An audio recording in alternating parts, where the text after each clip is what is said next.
নমস্কার, নতুন এক ভিডিওতে আপনাদের সবাইকে স্বাগত। কেন সামনেই বিধানসভা ভোট, আর বেশি দেরি নেই, হাতে খুব বেশি হলে 60 দিন বা তার কম বেশি একটু সময় আছে।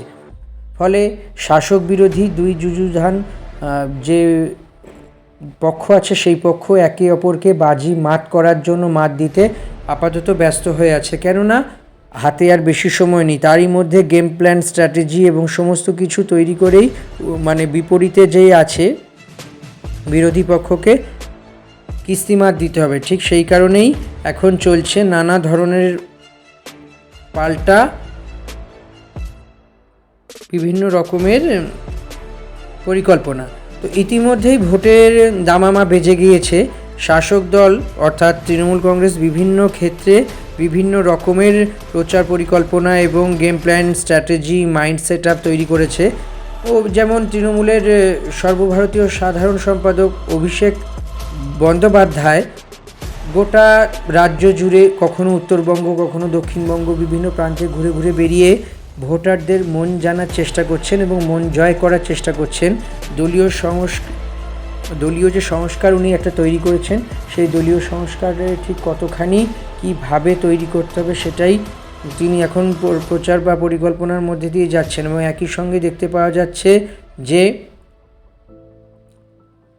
শাসক দল অর্থাৎ তৃণমূল কংগ্রেস বিধানসভা ভোটে যাওয়ার আগে কোন কোন স্ট্র্যাটেজি তৈরি করছে। বিধানসভা ভোটে যাওয়ার আগে অন্যতম বড় অস্ত্র ছিল, বিধানসভায় জানিয়েছেন রাজ্যের অর্থ প্রতিমন্ত্রী চন্দ্রিমা ভট্টাচার্য। তিনি বেশ কয়েকটি ক্ষেত্রে মন্ত্রিসভার সঙ্গে বিশেষ এক অধিবেশনে বৈঠকের পর তিনি বলেছেন বা জানিয়েছিলেন যে লক্ষ্মীর ভাণ্ডার অর্থাৎ রাজ্য সরকারের অন্যতম শক্তিশালী একটি অস্ত্র, সেই লক্ষ্মীর ভাণ্ডারের টাকা বাড়ছে, 500 টাকা করে বাড়ছে। অর্থাৎ জেনারেল ক্যাটাগরিতে যে সমস্ত মহিলারা আছেন অর্থাৎ আনরিজার্ভ যারা আছেন তারা লক্ষ্মীর ভাণ্ডারে এতদিন পাচ্ছিলেন 1000 টাকা করে, তারা এবার থেকে পাবেন 1500 টাকা। এবং যারা অনগ্র শ্রেণীর মহিলা অর্থাৎ তপশিলি জাতি উপজাতি এবং অন্যান্য অনগ্রসর শ্রেণীর মহিলারা আগে পেতেন বা এখনও পাচ্ছিলেন 1200 টাকা প্রতি মাসে, আরও 500 টাকা বেড়ে হলো 1700 টাকা। এই নিয়েই বিশেষভাবে একটা দেখা গেল যে একটা মানুষের মধ্যে উদ্দীপনা দেখা দিয়েছে। এবং রাজ্য সরকারের এই যে পদক্ষেপ লক্ষ্মীর ভাণ্ডারে টাকা বৃদ্ধি করা, এটাও ভোটের আগে এক অত্যন্ত বড়সড় কৌশল বলেই মনে করা হচ্ছে। কেননা আর কিছুদিন পর অন্তত ভোটের নির্ঘণ্ট যখনই ঘোষণা হবে তখন থেকে মডেল কোড অফ কন্ডাক্ট আদর্শ আচরণবিধি, নির্বাচনের আচরণবিধি শুরু হয়ে যায়। ফলত সেই সময় কোনো রকমের এই ধরনের প্রকল্পের কথা ঘোষণা করতে পারবে না। এছাড়াও রাজ্য সরকারের পুরনো যে সমস্ত প্রকল্পগুলো ছিল, যেমন স্বাস্থ্যসাথী, সবুজ সাথী, এই সমস্ত প্রকল্পগুলো আবার নতুন করে দেখতে পাওয়া যাচ্ছে যে নতুন রূপে গ্রহণ করা হচ্ছে এবং নতুন রূপে সমস্ত কিছু একই সঙ্গে বয়ে যাবে। এবং একই সঙ্গে বলা যেতে পারে যে এই ধরনের এই প্রকল্পগুলোর বরাদ্দ বেড়েছে বেকার যুবতীদের জন্য যুব সাথী প্রকল্প, বাংলার যুব সাথী প্রকল্প। এই যুব সাথী প্রকল্পের আওতায় 40 বছর বয়স পর্যন্ত 18 থেকে 40 বছর পর্যন্ত মানুষেরা টানা 5 বছর ধরেই ভাতা পাবেন।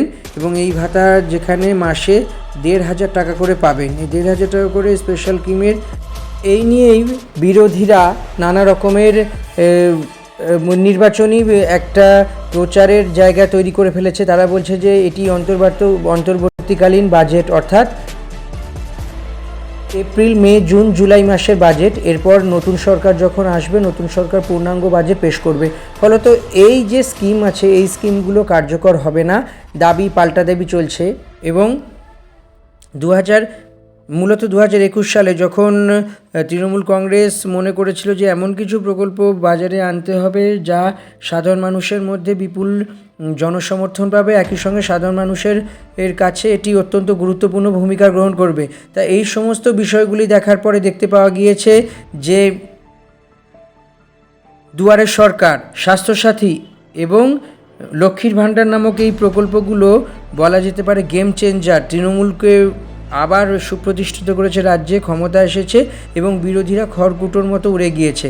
সব মিলিয়ে বলা যেতে পারে যে এই অবস্থা এবং এই অবস্থানের মধ্যে আরও বিষয়গুলি হলো,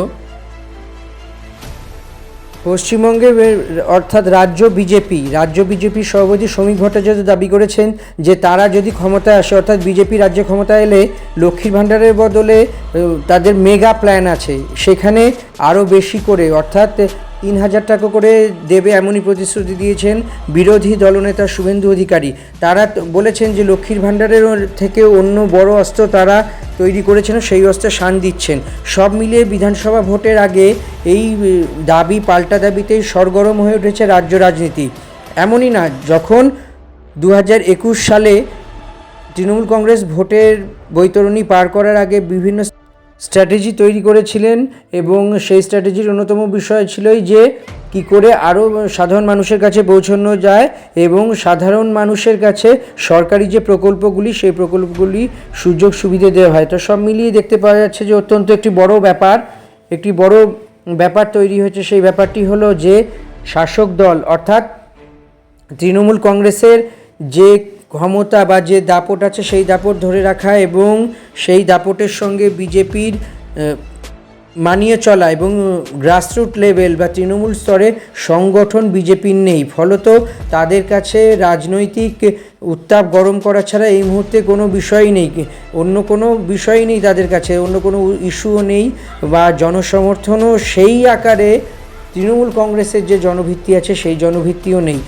সব মিলিয়ে বলা যেতে পারে যে রাজ্যে বিজেপি লক্ষ্মীর ভাণ্ডারের যখন টাকা বর্ধিত হলো বা যুবসাথী প্রকল্পের জন্য শিক্ষিত বেকারদের জন্য মাসে 1,500 টাকা করে দেওয়ার কথা ঘোষণা করলো রাজ্য সরকার, তারই পরিবর্তে হুঙ্কার ছাড়ল রাজ্য বিজেপির নেতৃত্ব, যার কেন্দ্রবিন্দুতে আছে বিরোধী দলনেতা শুভেন্দু অধিকারী এবং রাজ্য বিজেপির সভাপতি শ্রমিক ভট্টাচার্য। তা বিজেপি এখন স্ট্র্যাটেজি তৈরি করছে যে লক্ষ্মীর ভাণ্ডারের মানে প্যারালাল কি একটা কোনো প্রকল্প হতে পারে, যে প্রকল্প সাধারণভাবে ভীষণ রকমের নির্বাচনী প্রচারে একটা গুরুত্বপূর্ণ ভূমিকা গ্রহণ করতে পারে। সব মিলিয়েই বলা যেতে পারে যে লক্ষ্মীর ভাণ্ডার হলো এমন একটি প্রকল্প যার অস্ত্র আপাতত কারো কাছে নেই। সেই কারণেই দাবি এবং পাল্টা দাবিতে রাজনৈতিক পরিবেশ একদম গরম হয়ে উঠেছে। কেননা সবাই এখন ভাবতে শিখেছে যে লক্ষ্মীর ভাণ্ডার এর কোনো বিকল্প নেই। তাই যে সরকারি ক্ষমতায় আসুক না কেন, সেই সরকারি লক্ষ্মীর ভাণ্ডারের বিকল্প হিসেবে কিছু ভাবনা চিন্তা শুরু করে দিয়েছে। অন্যান্য রাজ্যে অর্থাৎ পশ্চিমবঙ্গের পরেই, মমতা বন্দ্যোপাধ্যায়ের পরেই অন্যান্য রাজ্যের ক্ষেত্রেও দেখা গিয়েছে লক্ষ্মীর ভাণ্ডার নামক প্রকল্প চালু হয়েছে। মাসে মাসে মহিলাদের হাতে নগদ টাকা তুলে দেওয়ারই এক প্রবণতা দেখতে পাওয়া গেছে। সেটা কোথাও মাঝি লাডলি বেহেনি হতে পারে বা অন্য কোনো নামে এই প্রকল্প হতে পারে। উড়িষ্যা, মহারাষ্ট্র, উত্তরপ্রদেশ, মধ্যপ্রদেশ, এই বিভিন্ন রাজ্যে মহিলাদের জন্য একটি প্রকল্প তৈরি করা হয়েছে। আমাদের রাজ্যে সেই প্রকল্পের নামও দেওয়া হয়েছে লক্ষ্মীর ভাণ্ডার। রাজ্যে বিজেপি ক্ষমতায় আসতে গেলে বিভিন্ন রকম দিক থেকে বিজেপিকে প্রতিকূলতা বা বিজেপিকে প্রতিযোগিতার সম্মুখীন হতে হবে। যার এক নম্বর হলো মমতা বন্দ্যোপাধ্যায়ের বিকল্প মুখ তাদের খুঁজতে হবে। মমতা বন্দ্যোপাধ্যায়ের বিকল্প মুখ না খুঁজে পেলে রাজ্যে বিজেপিকে প্রতিষ্ঠা করতে পারবে না রাজ্যের নেতারা বা কেন্দ্রীয় নেতারাও বারে বারে রাজ্যে এসেও কোনো সুফল পাবে না। ফলত মমতা বন্দ্যোপাধ্যায় প্যারালালি একটি জনপ্রিয় নেতা বা নেত্রীকে জন্ম দিতে হবে, যিনি মমতার বিরুদ্ধে লড়বেন এবং টক্কর দিয়ে রাজ্যে বিজেপিকে ক্ষমতায় আসবেন বা চালকের আসনে নিয়ে আসবেন। এই সমস্ত কিছু বিষয়গুলি আরও গুরুত্বপূর্ণ এবং আরও সমস্ত দিক দিয়ে একই সঙ্গে এগিয়ে যেতে শুরু করেছে। তো এই সময় যখন ভোটে যাওয়ার আগে মমতা বন্দ্যোপাধ্যায় আশাকর্মী, 100 দিনের কাজ এবং লক্ষ্মীর ভাণ্ডার, সরকারি কর্মী সবাইয়ের মন রাখার জন্য বাজেটে মমতা অ্যাকচুয়ালি কল্পতরু হয়েছিলেন। বিভিন্ন সেক্টরে বিভিন্ন প্রান্তের কর্মীদের মানুষদের জন্য কিছু না কিছু তিনি বাজেটে উপহার দিয়েছেন, কেননা হাতে আর সময় নেই। 2 থেকে আড়াই মাসের মধ্যে ভোট, তারপরেই ফলাফল, তারপরেই নতুন সরকার গঠনা, তারপরেই অপেক্ষা 5 বছরের। 5 বছর পর আবার কী হবে? মূলত বলা যেতে পারে যে যেহেতু এই সরকার টানা 3 বার ক্ষমতায় আছে, অর্থাৎ 15 বছর ক্ষমতায় আছে, ফলে কিছু তো সরকার বিরোধী আন্দোলন তৈরি হবে, সরকার বিরোধী ক্ষোভ তৈরি হবে। তো এই সমস্ত ক্ষোভকে প্রশমন করার জন্যই রাজ্যের পক্ষ থেকে সবসময় ভেবে নেওয়া হয় যে বিভিন্ন ধরনের প্রকল্পের সঙ্গে একইভাবে কী করে বিরোধীদের সঙ্গে টক্করে পেরে উঠবে এবং বিরোধীদেরকে একই সঙ্গে বিরোধী রাজনীতির মানে পেরে ওঠাটাও বড় কথা এবং একই সঙ্গে লড়া। তো যেমনভাবে এটা শাসক দলের দিক থেকে কোনোভাবে কসুর করা হচ্ছে না যে কীভাবে লড়া যায়, কীভাবে আরও নিজেদেরকে সংঘবদ্ধ করা যায়, কীভাবে গোষ্ঠীদ্বন্দ্ব দূর করা যায়, তেমনভাবে বিজেপিরও যেহেতু গ্রাসরুট লেভেল বা একদম তৃণমূল স্তরের সংগঠন নেই, তাই বিজেপির কাছে চিন্তার বড় ব্যাপার। পাড়ায় পাড়ায় স্তরে স্তরে বুথে বুথে যে সংগঠন, সেই সংগঠন এখনও বিজেপির নেই। ফলে এইটা তো তাদের কাছে বাড়তি একটা চাপ থাকবেই। অন্যদিকে উত্তরবঙ্গের চা বাগানের যেই সমস্যা, সেই সমস্যার সমাধান করতে হবে। সব মিলিয়ে বলা যেতে পারে যে তৃণমূলের কাছেও যেমন চ্যালেঞ্জ আছে, বিজেপির কাছেও চ্যালেঞ্জ আছে। তো বিজেপির কাছে চ্যালেঞ্জের অন্যতম বড় ব্যাপার হলো লক্ষ্মীর ভাণ্ডারে পাল্টা দেওয়ার জন্য তারা নাকি বিভিন্ন রকমের ভাবনা চিন্তা করে একটা মাস্টার প্ল্যান তৈরি করেছে, মেগা প্ল্যান তৈরি করেছে, যা লক্ষ্মীর ভাণ্ডারকে বিট করবে। তবে কি হবে না হবে, কি করবে না করবে তো সময়ই বলবে, বাকিটা সময়ের হাত।